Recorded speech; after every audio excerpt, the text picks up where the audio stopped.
Hello, everybody, and happy Sunday to you guys. I know most of you guys are getting ready for the Super Bowl and everything. So, for those who are tuning in, thank you guys for tuning in and spending your morning with me and for this new exciting episode of the Grief Let's Talk About It podcast. You guys know who it is. This is Tony Lynch. I am the host of this podcast, and we are your number one podcast for bringing conversations around death, dying, and grief, and all the things that come in between there with some amazing people who not only talk the talk but have walked the walk and have done some amazing things with what they've gone through. And today we have another amazing guest for you guys. Now, before I bring her up here, I would like to say that if this is your first time tuning in and you have not, please do me a favor. Head on over to that YouTube channel, hit that subscribe button, hit that bell notification so you'll be notified every time that we drop a new episode.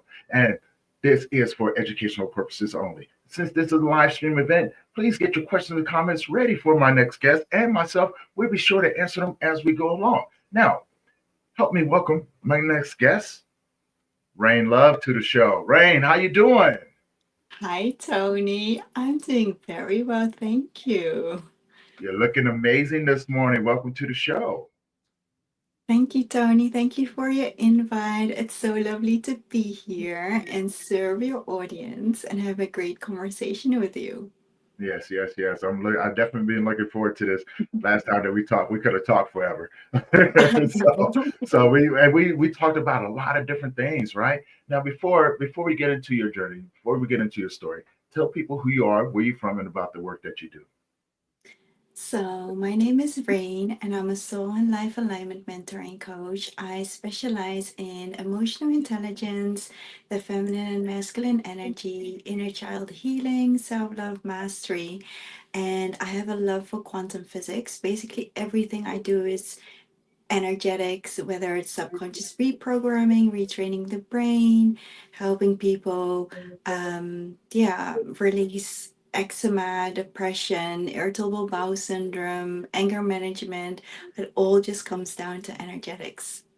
Nice. I love that. I love that because we talked for a good little while about the energy and how that can change the dynamics of how people navigate this world, right? And the Yeah. things that they've gone through, right? And I love the fact that you brought up masculine and feminine energy. You know, explain to the audience what that means, right? Because there may be some people may not understand it, right? Explain to the audience what that means. Well, the masculine energy is the doing, and the feminine energy is the being. To be really quite short about it, but it's we have both, and it isn't really gender based. Usually, it is the male that has a more masculine energy and the woman that has a more feminine energy. Although it's very important for a woman to create a safety container for herself as well, especially mentally and emotionally and energetically, so she feels safe within herself and within her own container before she, puts that pressure on a man, because that's not what it's supposed to be. It's not meant to be pressure, but it's meant to be the safety container. And within that container, and the more safe she feels, so that's the protecting and providing, actually, that masculine energy. If she can give that to herself first, the softer she can be and the more nurturing and nourishing she can be for her significant other. I Yeah. love that. I definitely love that because when we talked last time, we discussed how important it is on both sides, and I speak from a man's perspective when I Mhm. say, most men out there, when we're going through something, we're looking for a soft place to lay our head, right? Because Yeah. the world beats us up on a day-to-day basis. And what society teaches us is that no one cares about what we go through. And so we have a really bad tendency of just holding back things, and we may act in a way where other people may not understand, right? And our energy is more of a tough natured, right? Or quiet, and when you mix the two of those, it can look pretty freaking crazy, right? Especially for someone who doesn't understand, and this is where I always come up with the term when men are going through something, it's like a foreign love language that no one else speaks. And so, and it's as complicated as it sounds, I'm gonna simplify it for individuals. Men act accordingly to what society has put upon us. And what I mean by that, in order to mask what we're going through, we act out in different ways to give the perception that we're not hurt, right? And so what people may see is the anger, is the isolation, is the irritability, the all of those things that come into it, and people may misconstrue it and say, "Oh, that's toxic masculinity." Whereas I may say, "No, that's a man that was hurting." Now, women on the other side of it, may receive that energy in a very negative way because when you don't speak the same language, it can be pretty messy and misunderstood in so many different ways. I want to get your thoughts on that. Well, personally, I do feel like, the way men are raised, there is this beautiful song from Music Soul Child. I don't remember the name of the song. Do you know which one I'm talking about? Oh, Maybe I've it's listened to called a few of Teach them. Me. It's called Teach Me. And Yes, he yes. literally says, like, teach me how to love. And like, I've always been taught to protect and provide and kind of conceal my emotions. Hmm. And I'm suffering in the way to, like, I've been taught to give you things, but I don't know how to really provide for you. So it's really interesting how he speaks about that. And so, what I feel like a lot of men are missing is one, emotional intelligence, and a lot of times, even excellent communication skills. This is not just men, this is women as well, to be quite Hmm. honest.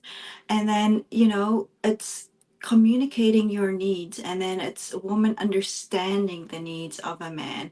A lot of men, and I know we touched on this the previous conversation we had as well, is one of the main things a lot of men miss is just the appreciation, and that, like, personally I believe, and what I teach my clients as well, what I teach the woman is that men really need to be nurtured and nourished, and they really need, like, you to be the soft pillow they can fall into. And Hmm. it's so important for a woman to speak life into their man. And in the same way, men also need to be able to nurture and nourish a woman's soul. It's not just, a lot of men feel like protecting and providing is like, oh, I got to give her a house. I need to put bread and food on the table, and there needs to be like a blanket. It's not just that. The way women feel safe is mentally, emotionally, and energetically first. So there's just a missing of education therein. Hmm. And I don't think you can put it, I get where you're coming from on, what society teach. On the other hand, I do feel like, it is also our responsibility to educate ourselves, to Yes. really think about things and learn about things. Because basically all the things I do, last night, there was a client asking me like, how did I get into this space? And I also told them, oh, actually, I'm very much so self-taught. Yeah. It's just, looking at things. And there was another client that really complimented me on my daughter, and like, he was like, oh, she's so very self-aware. She has this high emotional intelligence, and the way she communicates is so amazing, because I take her to events a lot as well. And it's just something that you need to invest in yourself. Another thing I tell my clients is, a lot of people think the biggest investment is the financial investment they make. And I tell them that's far from the truth. The biggest investment you make working with me or someone else is mental and emotional and energetical. Because when you don't want to move through it, it's finding that emotional, that mental strength, that energetic strength to move through it anyway, you Hmm. know? So, yeah, that's kind of how I feel about it. See, I love that, and I want to add to that because I think that you're absolutely right. And again, when I come from the perspective, I'm coming from the perspective as being a young man in society today, right? And granted, I have come a long ways in understanding emotional intelligence as well as the emotional awareness, right? So those are two different things. Yeah. And one was that I had to begin to explore what that meant for me, right? But it took me going back and saying, I have to erase everything that I've ever been taught because there's a conflict of interest, right? Now, this is just what I've come up with myself.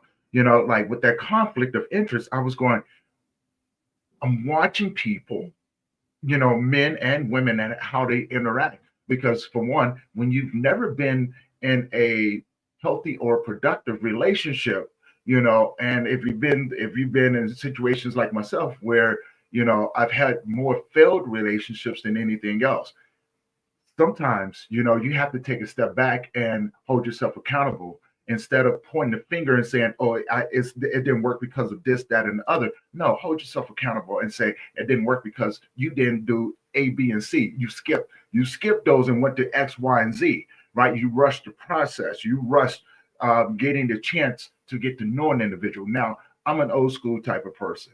I was taught courtship, right? And the reason being, and people can agree with me or not, this is just me, right? In a courtship, I was taught this by my grandmother. And my grandmother always says, hey, before you do anything physical, get to know that person. Because over a period of time, you may find as if you don't like that person, right? And so I don't rush that. I'm a very patient individual. And so I'm a firm believer, get to know that person before you do anything, before you share yourself with that individual, right? For the simple fact of maybe somewhere down the line you find that you're a better friend with that individual than anything else, with no sort of ulterior motive, right? Because you want to get to know the ins and outs. You know what I'm saying? The ups and downs. That's the purpose of a courtship, right? Go time, spend some quality time together, have conversations, right? Find out what they like, find out what and where those things come together. And then you can build upon there. Now, my way of doing it may not suit most people, but that's fine. I'm okay with that, right? It suits me. But I'm a patient dude, right? I think I mentioned this before. I can sit and watch a blade of grass grow for hours and days on end, right? Because I find it fascinating. There's always something new to learn. But of course, in a person in my field, I have to be a little bit more careful about how I step, because of my energy, because of the gift that I carry. I have to determine whether or not if a person is here for me or if they're here for my gift. And so once that is determined, I can set certain boundaries and go, I can proceed in this way, right? Now, most men and most anybody out there have to be careful with that as well, right? You have to understand before you make irrational choices. But again, I only speak from the perspective of being who I am, right? I want to get your thoughts on that.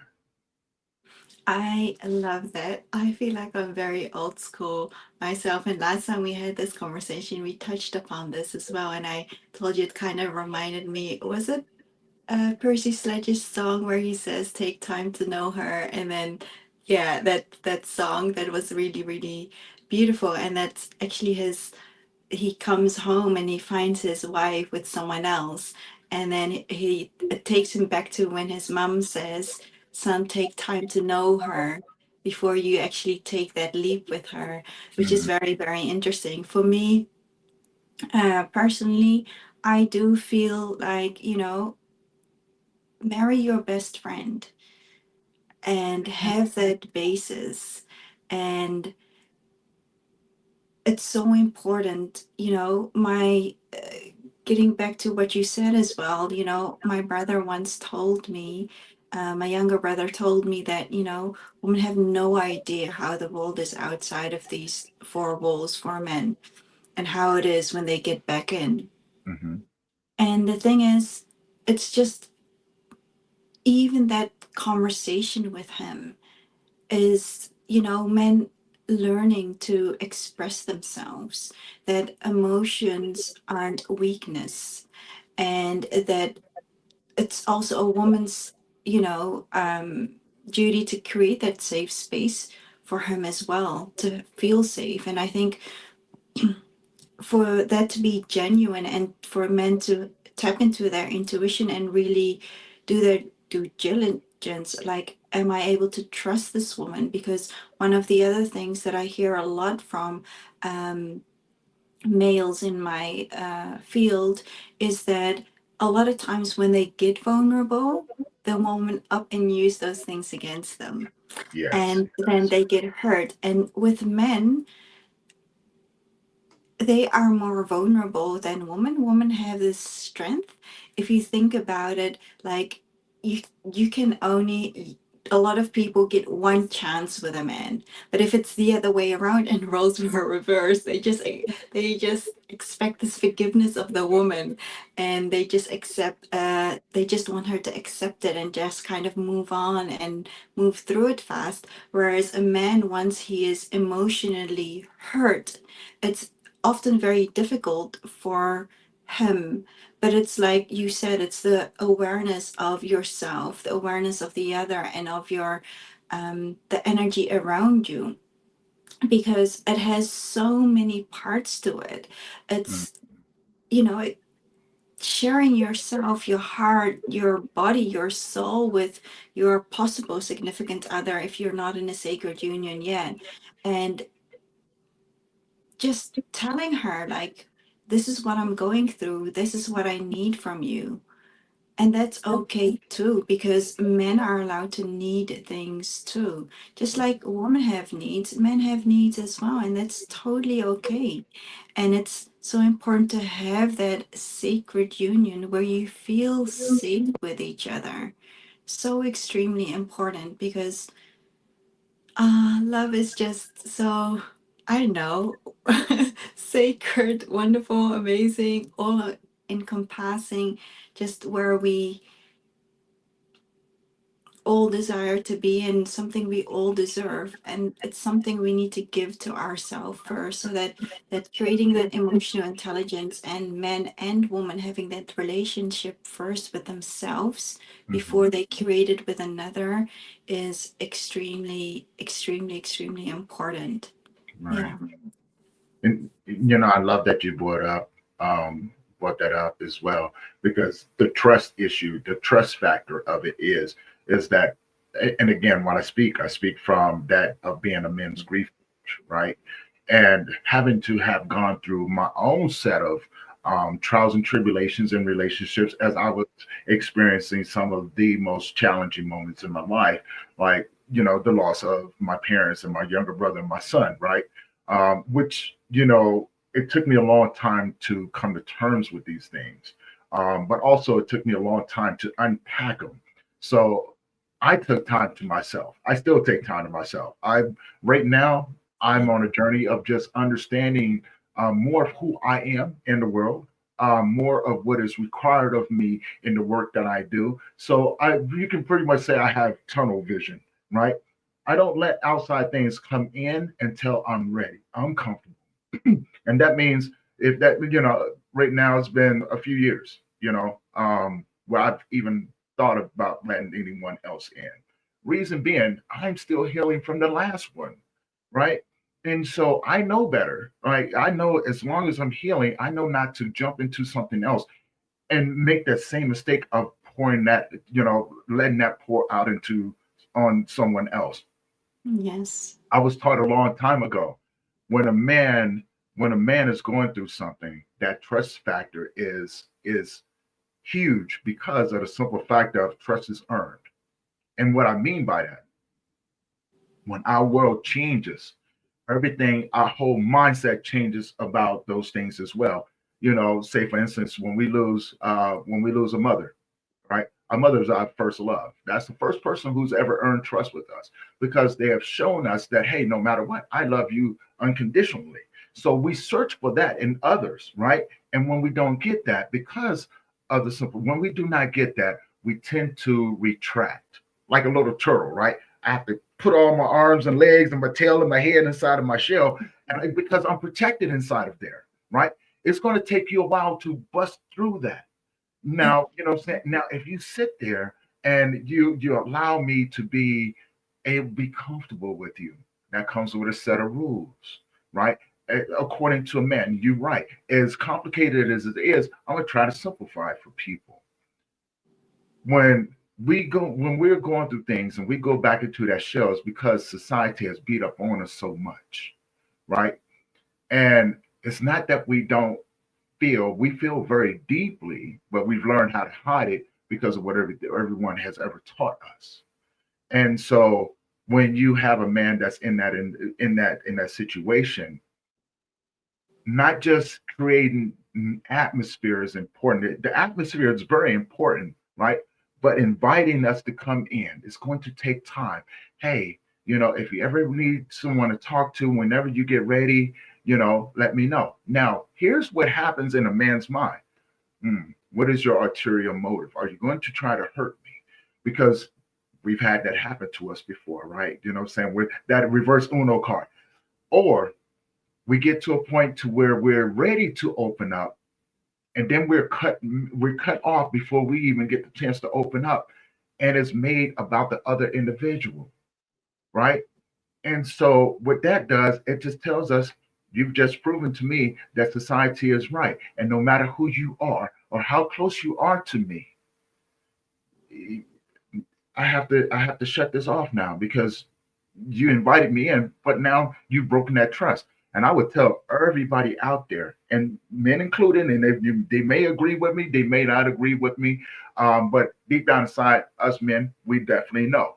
Women, when you do this, and that man shuts down, you will never, and I repeat, never get that man to open up ever again.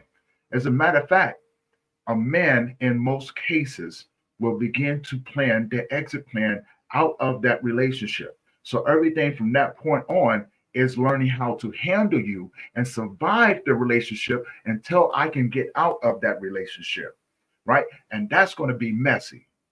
You ever hear that? You ever hear people say, I just went through a divorce and that divorce was very messy. Oh, it was crazy, and and all of these different things. Why do you think that is? We've created an environment where now we have to go to war with you, right? And it's going to be crazy because now I'm going to do everything I can to make you mad enough to where you're going to lose love for me. Now, deep down inside, you haven't lost it, but you will say those words that come out. I'm forcing those words out of you so I can have a reason to escape it, right? A hurt man is a very, very fragile man, and vice versa. Now, I can't speak from the other side, right? And so I want to get your thoughts on that as well, because we may best be missing that one little part where it connects us and builds a better understanding, right? Yeah. Yeah, you spoke so much, Tony, about so many different parts. So I'm gonna break it down a little bit because there's a bit of accountability in that. Yeah. There's a bit of self-awareness and emotional intelligence in that.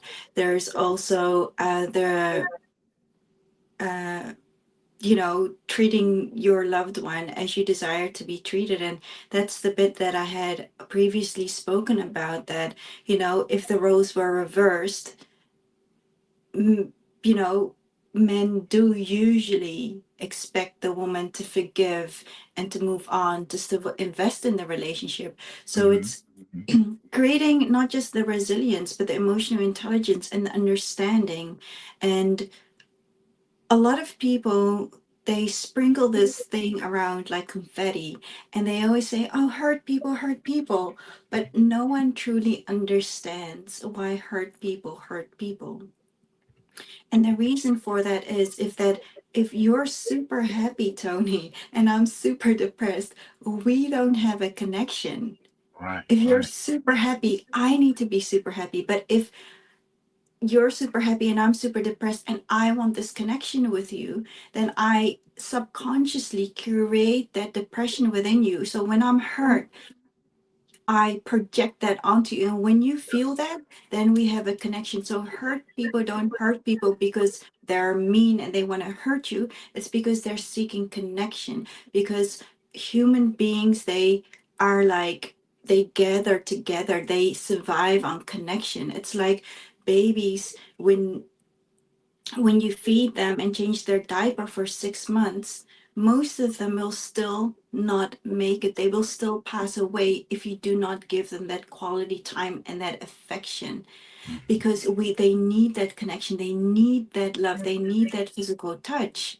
So that is so important in life in general, and especially in relationships that you cherish, whether it's your parents, your children, your siblings, your aunties, your uncles, your best friends, whomever, that is so important. And at the same time, it's also men taking accountability and responsibility for themselves. I loved when you said, I'm still processing through the last relationship. I'm not ready. I'm taking my time. I'm not interested in anything, in anyone right now. You're taking accountability and responsibility. You're most likely, hopefully, reflecting and doing some introspection of what happened and those kind of things. Taking accountability and responsibility, having that self awareness, having that excellent communication, having that emotional intelligence, it's something that men really need to cultivate, women as well.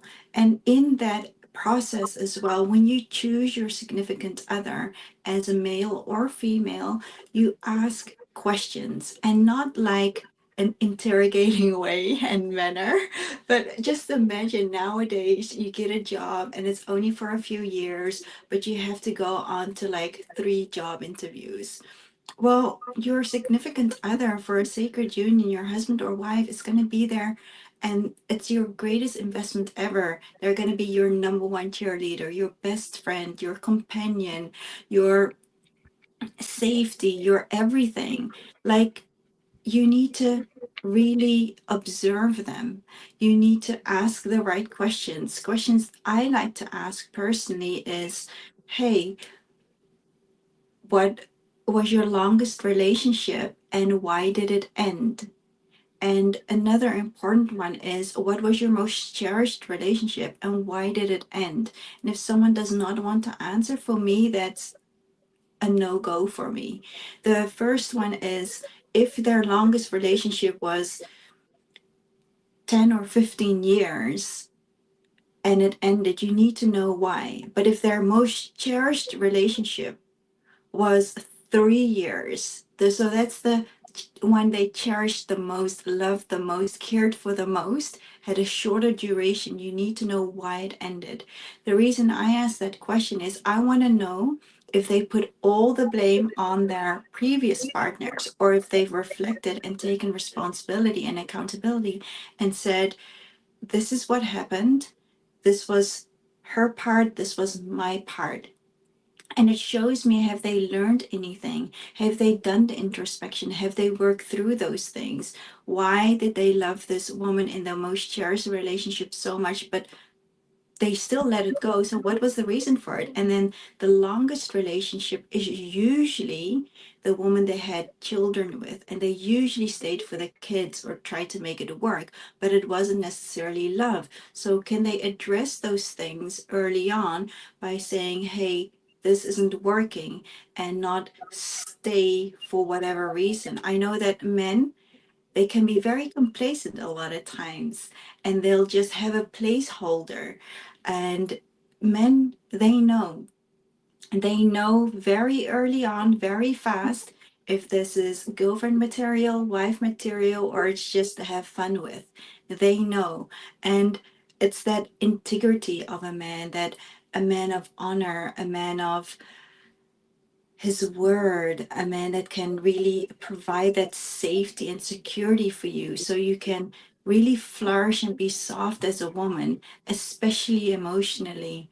And when he has that, it's so beautiful, but it's also something that needs to be developed, something you take responsibility for yourself.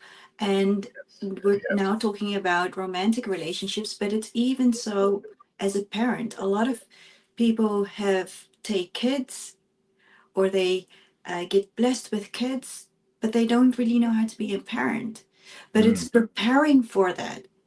And then some, they really want kids, and you just know they are so most deserving of kids, but it's just not working out for them. but it's taking that preparation. And there is no school, there's no diploma that you get to make sure you'll be an excellent parent. And we all do our best, and we're perfectly imperfect, and we stumble and we learn as we go, but it's our first time living and our first time being that parent as well. And we learn as we go and we do our utmost.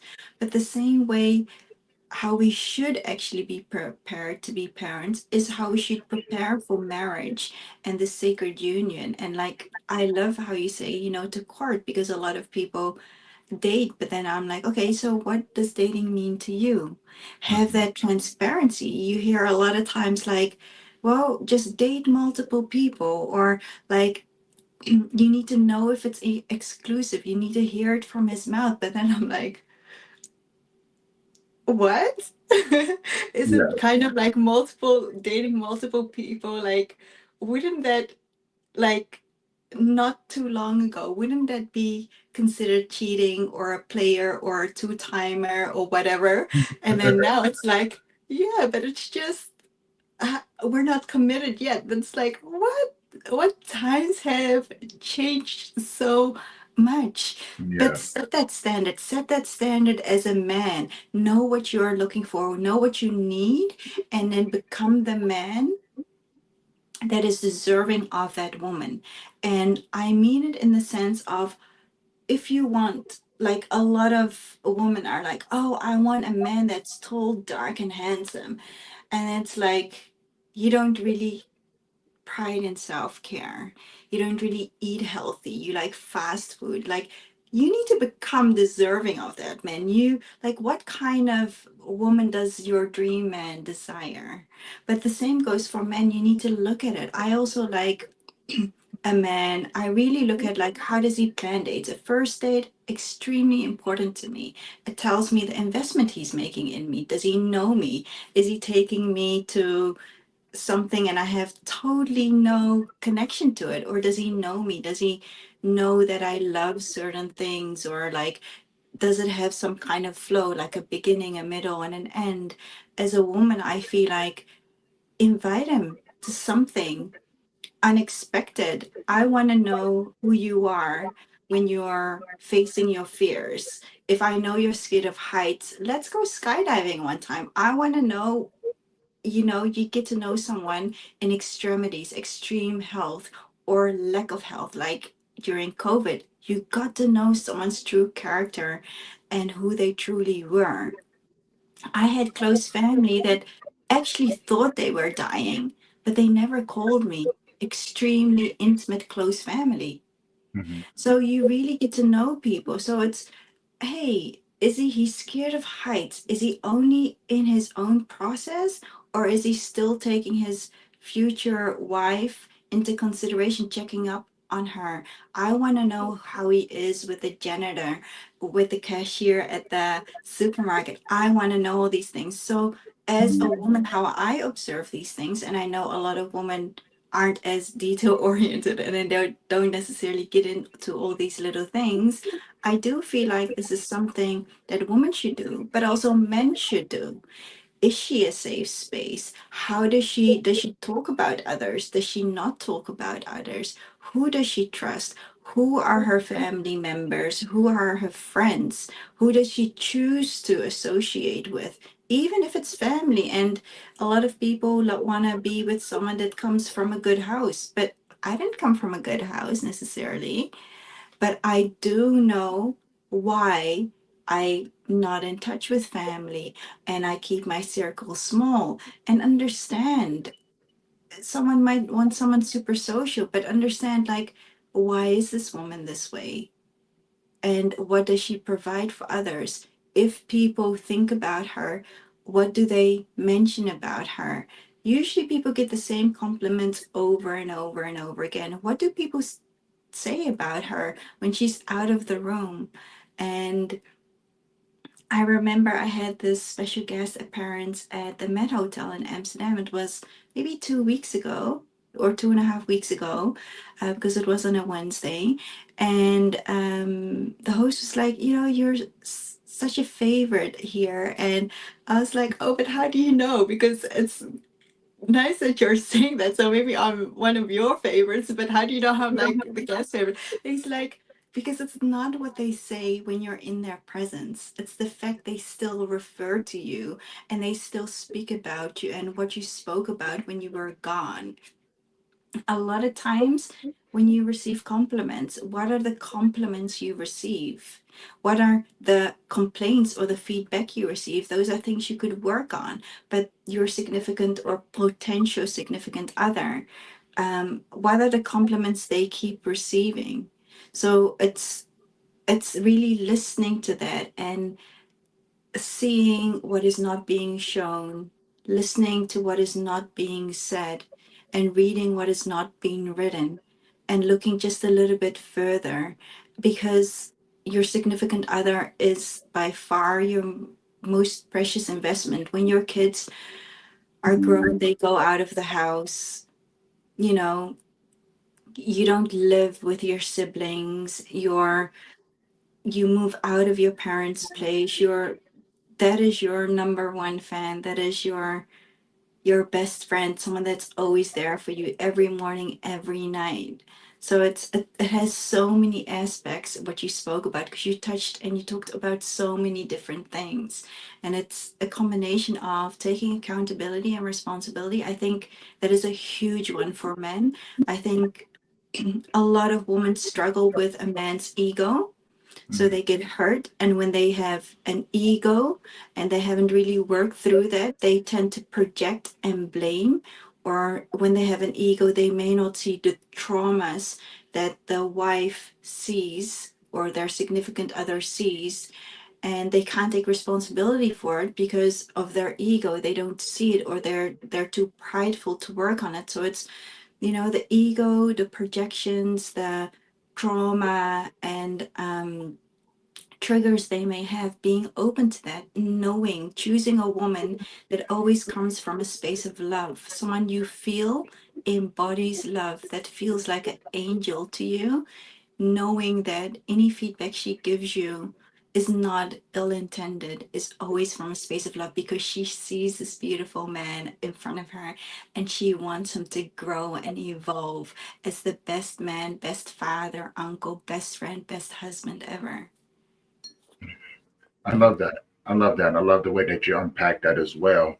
And as you were speaking, I started thinking to myself, like most most people, majority of people that you run across, the biggest challenge for them is that they don't know how to be alone first, right?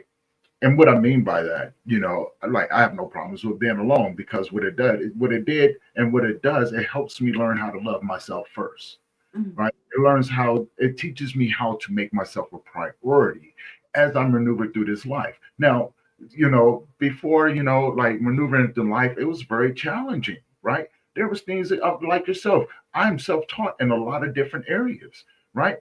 And I realized that, what I was doing, I was holding on to so much over here that it was damaging the steps that I was taking.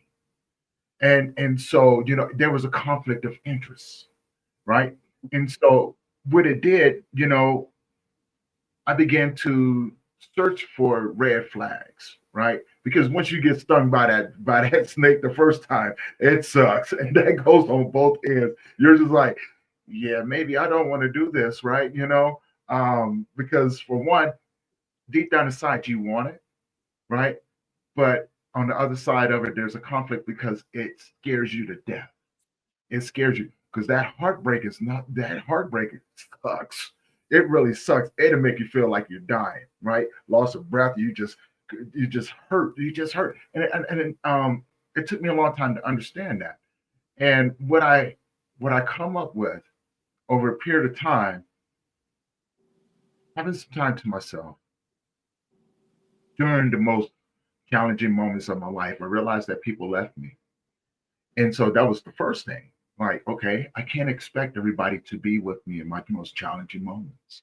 Right. Now, it's not right for me to think about that, think everyone is going to be that way. It's not everybody's going to be that way. So it's not okay for me to project that or put that expectation on them. That's not okay.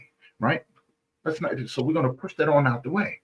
And so what I did I said, okay, you know, I realized it's not personal. That was the biggest thing that I found out, that it wasn't personal. Most people are not equipped to walk in those areas because multiple different things could be going on. They could be dealing with their own things, which may be a trigger response to them. Maybe they're so used to living and living in a certain way that they don't know how to think outside of that. Right? Let's say, for instance, men and women. If you've never been loved correctly, you think, or you may have an interpretation of how you portray your love, and that could be in a physical aspect, right? And that's all you may know.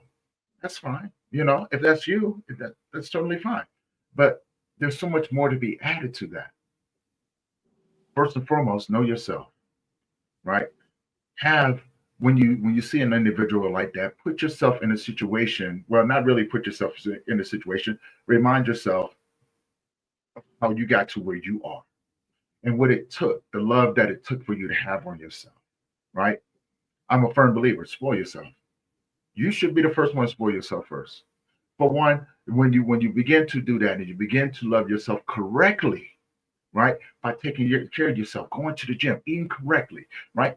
Go out and make sure that you're mentally taking care of yourself. Like, go do something that you enjoy doing every day, but challenge yourself, right? Challenge yourself and explore what that looks like, right? So, like if I go out and I spoil myself, I would expect, you know what I'm saying? I would, well, I expect it, right? You know what I'm saying? Like if you come into my world, this is how I take care of myself. Let me learn how you take care of yourself, and then we can put both of those together, right? But when you begin to do that, you won't expect anything less. You're not going to mistreat yourself once you start on that path. Healing is key to it. Heal from the things that you don't talk about, and then learn how to talk about so other people know. A lot of songs, and again, old school songs. Jaheim, and he had a song "Put That Woman First," right? Now, I do agree with that. When it comes down to it, your woman should be put first, right? But don't forget to take care of yourself in the process, right? Because if you have a safe space to land your head, in turn, that is giving. So is it being reciprocated, especially when you're hurting the most? Is that being reciprocated back? So is the give and give, right? You're not taking away from that individual, right? You know what I'm saying, without putting something back into that individual. So reading those most vulnerable spots, learning how to open it up so people can actually see it. But most importantly, let your actions and your words match. Let them both match, because most people that I know, and especially as being a man, I listen to you. I'm very observant, and if your actions don't match the words, I'm probably going to step to the side and see how fast you hit that wall. And I'm not going to stop it. I'm not. I'm going to go. Yep, that didn't work out too well for you, did it, right? But now here's where it's going to sound kind of crazy, because I will, in a lot of cases, understanding my boundaries and everything, I will emotionally detach myself from a lot of situations because I don't ever want to take anything personal, right? And so for me, that's the way I operate. I don't want to take things personal. I want to be able to look at that individual and go, yeah, it's okay, right? And I get it. I probably get a lot more than what most people think. Now that part right there, what I'm saying, is things that I've learned through over time, you know, um, and through trials and tribulations, right? And I have to be able to distinguish. I have to be able to distinguish what's for me and what's not for me, right? And a lot of times, what we do, we want a person to be for us um, so many times because of multiple things, very simple things, physicalities. You know, maybe the person has saying the right words, right? We both know about how what that looks like. You know, they may be saying the right words, and may, for a brief moment in time, gives you a sense of hope. And the reason being, now it leads up to this, and this is where I tell people take your time, right? Because what people would do most times, they will put on a mask in order to fit into your world, although they may not, right? But they may like what they see, and it may intrigue them to a certain degree, right? Without understanding all the underlying stuff that comes along with that, right? And so what people do, oh, I like your lifestyle. I like the way that you do this. I like the way that you do that. So what I'm going to do, I'm going to push everything that I hold dear to my heart in order to fit into your world. I said, don't do that. If you are going to do that, be patient because you can only put up the mask for so long. But if a person is authentically who they are, then you'll never have to worry about them changing up somewhere down the line. But um, again, these are things that I've learned, for myself, and it may not work for other people, right? And so, my biggest thing is just be patient, have expectations of yourself, right? And that goes on both ends. That goes on both ends. Now, the thing that always gets me is that people often have a checklist. Do you check all the boxes? I find that to be hilarious. Um, Reason being is because you not everybody's going to check all those boxes for you, right? And so you will find yourself on a journey of constantly searching for someone to check all those boxes. I don't know. Just a thought, right? What are your thoughts about that? On what you've said or the book specifically? Um, what I've said in both. Okay. So I would say from the boxes, I think I think it's okay to have a list. I think it's okay to have a list, but to also understand, can you provide those things? Is it reciprocated? Are Mm, you embodying? So if I would have a list, am I being the woman that this man on my list would also desire? Can I give him these things as well? Um, a lot of lists that women usually have is very superficial, and they don't usually know why it's on their list. If they have tall, they don't understand that it comes from a subconscious level of someone who's larger than them is able to protect them better mm, physically. Or, for instance, someone that's financially stable, it's again providing, so she doesn't have to stress about bills in the house, and but they don't understand where this need is coming from. So it's creating that deeper understanding and making sure that your list isn't superficial. Because if you ask me, I probably have a really long list. I've never made a list, but I do know I have like emotionally intelligent, graded communication, extremely safe, treats everyone the same, whether you're the queen of the Netherlands. We now have a king because the queen has stepped down. The a king. Oh, we have a king and queen because she's married. He's married. So whether he's the king or a queen, or it's a celebrity, or it's a homeless guy, or the cashier, or the janitor, or the cleaner at the hotel, I want him to treat everyone the same.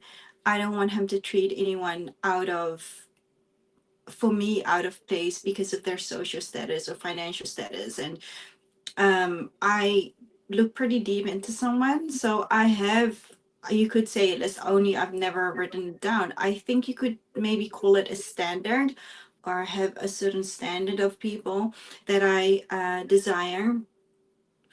So I do believe that all of the things you're seeking, when you can give them, especially the most important things are the intangibles, because a lot of women are looking for tangible things, but the intangibles, once you can give those things to yourself, so whatever you desire, whether it's $1 million or whether it's a husband or kids, and whatever you think that car, husband, kids, the $1 million is going to give you, the frequency is somewhere here. Mm. and you're somewhere here, whether it's lower or high or whatever. But once you go to the frequency of what you think that thing is going to give you, you are on the same frequency. So whether you think it's going to give you more freedom, more safety, more joy, once you give those things to yourself, you become the same frequency as the thing you're desiring. And because you become the same frequency, you attract that to you in your life.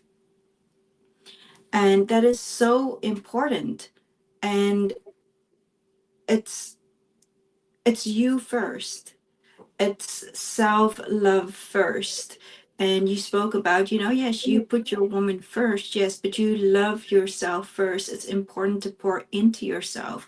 When a man is grieving, it's his responsibility to still not close up. I know a lot of men close up more easily than a woman. Talk to her, speak with her, like work on yourself, leave your baggage from previous relationships behind. Don't be like, oh, I don't want to meet your parents yet because um maybe he's still carrying trauma from his previous in-laws, or I don't want to do this yet because my ex this or that or whatever. Like, let those things go and confide in her as your best friend. That's why you spoke about courting and I speak about marrying your best friend. It's when you have that relationship of your best friend first, it's so beautiful. Don't cut her off because she doesn't know what to do with that. It's having that intelligence, that self-awareness as you are going through something, as you are going through anger or going through grief or sadness, still having that awareness and still having that open dialogue, talking about your needs, and having a partner, having chosen a partner that is able to hold that space for you. So it's not just something you provide as a man, but having that nurturing, nourishing woman that is highly emotional intelligent, that knows what to do. And what you said, take your time, having that patience is learning to love someone in their way. And for instance, I can't be so something that me and my daughter recently bumped into, she says, Mom, you always like the same restaurants and you always order the same things. I want to try something else.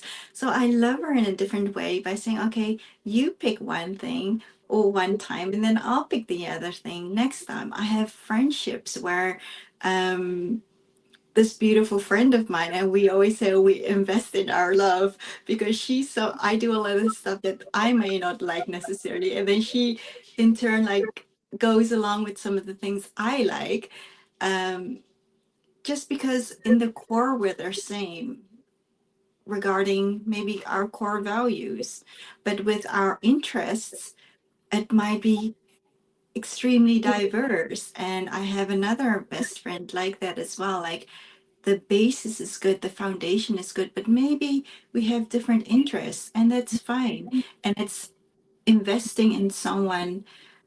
Um, there's a duality and there's a coexisting truth in loving someone the way you desire to be loved. But in that is also you desire to be loved how you desire to be loved. So it's important that you love the person how they desire to be loved as well. Mm. And that can be through more hugs and kisses, that can be through more quality time, that could be by gifting flowers every week or being in the kitchen together or dancing in the kitchen, whatever it is, and figuring that out together and speaking about it. And like those questions and those observations that you make, they're not meant to be an interrogation, they're not meant to be investigative, but it's meant to be in a natural way, like just speaking with someone and not necessarily telling them, because your future employer is not going to tell you why he's asking these interview questions.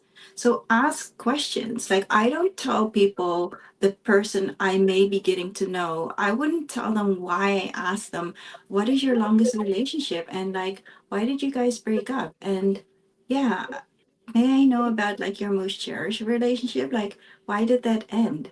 I don't tell him.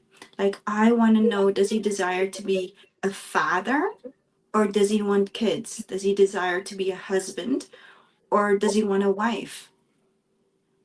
There's a huge difference in that.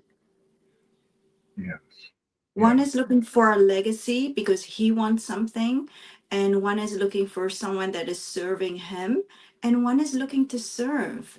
It's making sure you choose the right partner that can add to your life. That's why it's so important, I feel like, to be complete, to have worked through your things. And of course, we're all a work in progress. You're never going to be 100% perfect, but it's having that self awareness, and it's not your partner's job to be your therapist. Yes, they're always meant to be there for you, support you, and love you through the things. But it's unfair to take all of that baggage in and to become one. And it's like, oh, here you go. Here are all my egos, my projections, my traumas, my triggers. You just need to deal with them. You need to love me as I am. Like, Mm. that's not the way to go about it. Retraining. And there's a lot of, when there's ego evolved, even men that may look very developed, they'll put it on, yeah, but you should love me as I am. Like, take it, like, you can't expect me to change for you, or like this is how you met me. But it's that self-awareness, that understanding that your woman wants you to best be your best you, to be the best husband, the best man, the best father, son, uncle, best friend, colleague, and understanding what she's asking you to do is to grow and evolve for you. And understand that when you choose the right woman, it's like you're a seed in a plant and she's nourishing the soil. It's, have you chosen toxic water or have you chosen healthy Mm. water? Have you chosen the supplements? The supplements are her characteristics. How have you chosen that woman? So important, because this is by far your biggest investment. She's always going to be there, and it's going to be either, excuse my language, like a hell, or it's going to be heaven, you know? And Yeah. yeah, so you need to choose carefully, because especially with marriage, a lot of men are like, yeah, we have a lot to lose because with a divorce, we lose half of everything. But it's, you have a lot to gain as well. But Mm. how are you investing? You can't just invest. Even when you invest, you need to know that you need to, you invest something, but you can lose it all as well. You need to do your due diligence by doing your research, knowing her and understanding her, and not ignoring things. A lot of women stay in unhealthy or toxic relationships because they didn't follow their intuition, Mm. There you go. and they stay. And a lot of times it's like, yeah, but I already invested 5 years. And they, a lot of women, they think they can change their man, but if a man says he's not ready, listen, let him go. And as a man, do not be selfish by saying, I'd rather have you in my life than not in my life at all. Or can we at least have a friendship? If she says, like, be truthful, be in integrity, honest and transparent, and then let her free in her choice. If she says, I can't have you in my life at all, do not be selfish by still trying to keep her in your life when you've already told her you're not ready. If she can't be in your life at all, then accept that she does not want a friendship and let that woman go, but don't damage a perfectly healthy woman, because a lot of men and women, by the way, they're like, oh, there's not a lot of good women around, or there's not a lot of good men around. There are, and the people that are, don't damage them because they become the men or woman that you don't like at all. And Mm-hmm. there are lots of good women and men, and there are a little fewer excellent, amazing women and men. Like, I always say, great women and men. I always tell my clients in all areas of life, the enemy of um,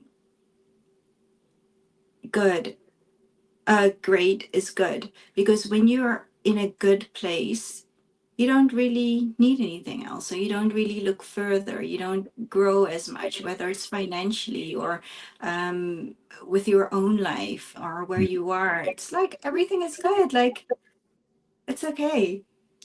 So good is the enemy of great. Like there's so many good men and women. Like don't spoil that. Like cherish that. Like cherish because it's someone's heart. We Yeah. need to cherish that, just like a man desires a woman to cherish their heart, to not take it for granted, not hurt it, not betray it, not use it against them. Do not do that with a woman either, because, like you said, a woman usually have one chance, but men expect so many chances for the same offense that they do for a woman. So it's having that self awareness and growing there in emotionally as well, and understanding that your woman isn't perfect. She can make those mistakes. Hmm. And like you would want her to forgive and to grow and to move on, as a man may say, like give her the same grace in return. It's so extremely important. And yeah, I really hope and wish for so many beautiful, healthy relationships and connections. Yeah. Yeah. And definitely, you can definitely tell that. And, now I want to go back a little bit because you said something and we've unpacked all of these different things. Um, you said something in the beginning that you're self taught on Yes. a lot of these different things. And I Yes. found it fascinating, and which was the reason why I was wanted to unpack it because I was like, okay, how far does this go, right? And I tell you, you like very impressive, very very impressive, because a lot of people never get to that point, right? And you can definitely tell it's a passion of yours, right? It's something that you've learned and had to develop over time through your own challenges, right? So now, when you say the term self-taught, walk us through your journey about how you got to be that intelligent on this subject. Uh, that's a question I get a lot. A lot of people ask me about how did you get so self-confident? Like when you walk in a room like this, a woman just walks in the room, or like feels like the queen walks in the room, or like how do you love yourself so much? And like I don't know, but I do try to trail it back. And I do know that, for instance, I grew up in a household where abuse was rather the norm than the exception. Mm-hmm. So i I remember that when I was with my daughter's father, I always said I always want to give my kids everything I never had. And it was usually the intangibles. I never wanted to necessarily be like make a career, be rich or famous or any of those things. I just wanted like a husband, kids, and have a happy family and healthy family and dynamics. And it's just I'm curious by nature. Mm-hmm. And I love learning. I would say I'm definitely the beauty and the nerd like tied into one. Like I can nerd out about like brain and heart coherence, and I love learning because I don't know if it's because I love myself. I don't know, because that I want to be the best me I can be, and I never want to I hurt someone. I always want to leave things and people and experiences better than I found them. Like, if you wash your hands and you dry them with napkins, like just wipe things down, even if you didn't create the mess, and just because it doesn't cost you extra, like it's 3 seconds extra. And I don't know, it's like even with my child, this beautiful compliment of like she has such a high self-awareness, such a beautiful emotional intelligence that you don't even see in adults, even if they're 40 or 60. And such a beautiful compliment that it's understanding, okay, what are the things we need, what are the things I desire, and I desire for you to be the most beautiful young woman, to be what makes her beautiful, and what are the things that are really important in life? What does success mean to you? And success looks different for everyone. And I know you said like a lot of people don't know how to be alone. I think, yeah, you definitely need to learn to be alone. But I do know a lot of people have preferences. Like, I like being by myself. I absolutely love it. But I know my daughter is a very social person. My dad, her dad is extremely social person. My brother and me are kind of the same. Like, we keep to ourselves. Like, it's like, good. You want to go out? That's fine. Go out. I'll wait at home. That's fine. Like, do your thing. Like, so, like, you do need to be able to learn to be alone, but everyone has their preferences. Everyone learns differently. I can learn so much by observation and reading or a movie or um, I just see something in everything. Like I Yeah. can just sit down somewhere and I can just watch people all day and I can get something out of it. And I'm just really curious by nature and I just learned so much. It's not necessarily did I read a book or watch a movie. Like when I watch a movie, I like to look at the videography, the sound, the storyline, what is the moral of the story, and I just get so many things out of it when I explain, for instance, a client of mine asks, okay, but what is like releasing the emotional and energetics of the subconscious? And I compared it, for example, to Ewa, the tree from Avatar, you Yeah. know, Yes. and Yes. how we're all connected and it's all knowing and it has. And then I also said, you know, mushrooms, they're also all connected underneath the ground, you Mhm. know. So how did I get to this place? Gosh, it's so difficult to answer. The only thing I can think of and I have thought about and I haven't really taken action on it was, I don't know if I shared this with you, but the last year and a half, 2 years had been extremely difficult for me, probably the most difficult of my whole entire life. Um,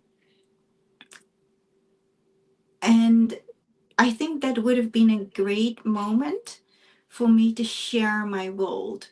And I didn't because there's so many conflicting perspectives on that. It could be, oh, this person is trying to victimize or herself, or is just seeking pity or compassion or whatever. But it's actually when I show you when I'm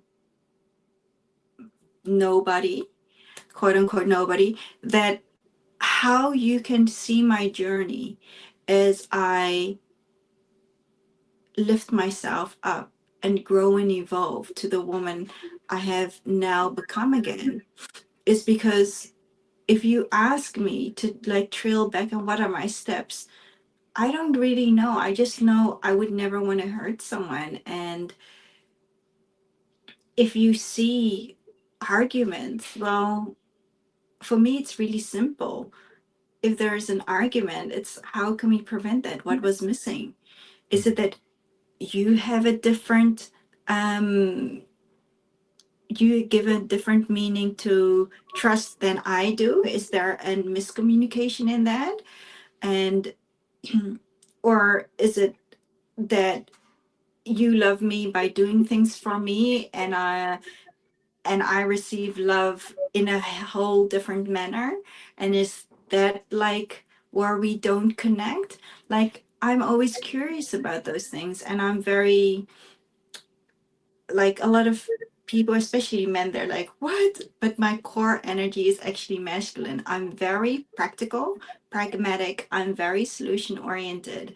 So that's in a sense, every time there's something that comes up, it's like, okay, how can we better this? What is the solution to this? And it's always taking self accountability and self responsibility. So I moved out, or actually, my mom put me out when I was like 17. And it was amazing because it was like everything that I did. good or bad was on me. If it went bad, it's all on me. I can blame no one.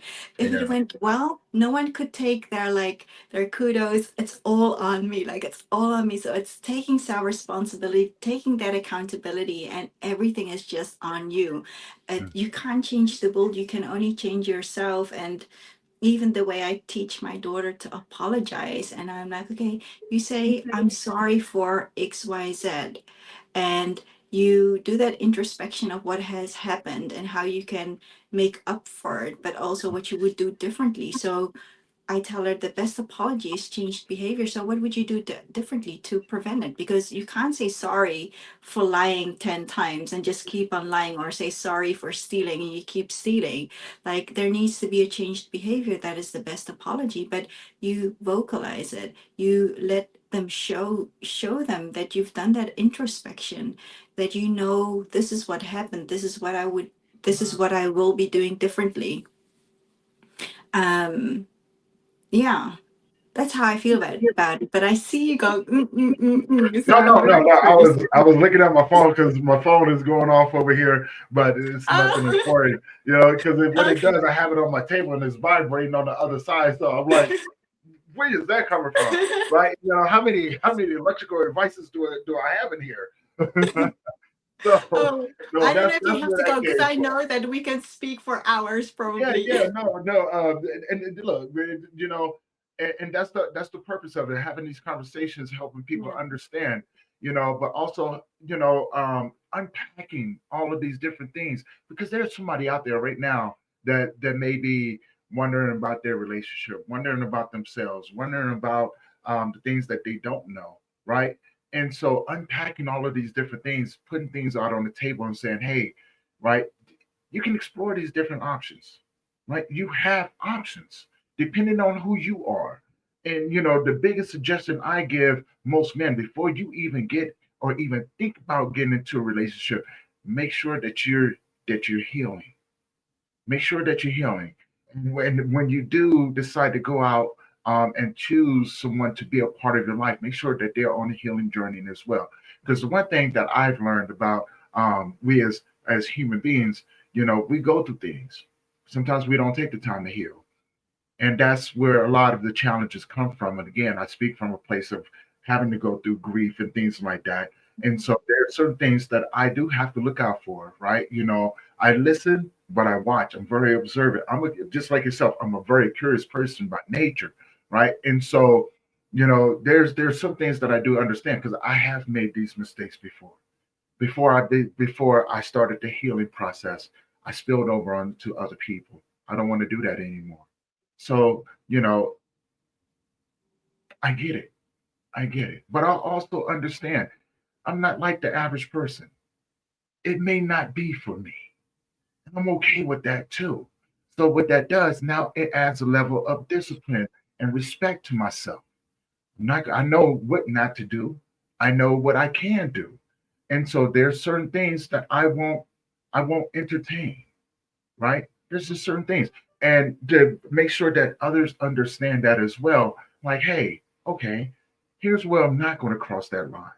For one, I'm also a firm believer I will not take away from someone else's gift or blessing, right? Because I'm selfish, because I let some sort of desire take that over, right? I can look at an individual and go, I respect the person. I don't have to be attracted to you physically. I can respect you as the person, and all of the rest of the stuff dissipates, right? And so I don't know if that, you know, hopefully that makes sense to a lot of because I know there's some men out there, some women out there that probably think the same way. You know, I prefer not to. I'm trying to be respectful when I say I prefer not to be physically intimate with anyone that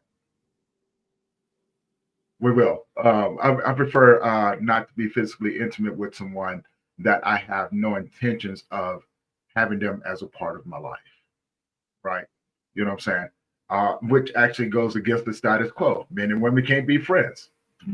I have plenty of friends, and I I enjoy it that way, right? You know, and my friends, we all know, like, hey, No, this is something that we're not going to do, right?